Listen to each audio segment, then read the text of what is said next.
What is the most disturbing deathbed confession you've ever heard? It's nowhere near the level of what some of these are, but growing up, my mother and grandmother had always been very estranged. They had an arm's-length relationship, and the only times we visited were generally a disaster. But to her credit, my mom tried and wanted me to have a grandmother, and the memories that came with it. She tried her best, but something was very off. Small details trickled out over the years, but they were vague. When it was time for my grandmother to die, I remember on her deathbed, I visited. My mother did not, and my grandmother told me right before she passed, "Tell your mother I always really loved her, despite everything." That was a strange thing for her to say, because why would that have been something she needed to say? I didn't tell my mom right away, because after my grandmother died, she was oddly emotionless, and I felt like it was not something my mom needed to hear just then. A few years later, the truth came out when we were talking over the phone. My mom told me that when she was 5, my grandmother tried to run her over with a car because she found out her affair partner was molesting my mother. She wanted to get rid of her.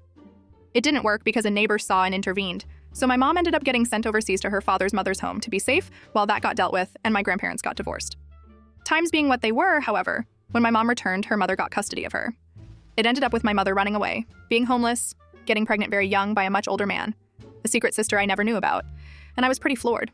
When she told me, I figured that it made a little more sense why my grandmother had said that. So I shared that with my mother finally. She just said, well, she had a strange way of showing it, and that was that.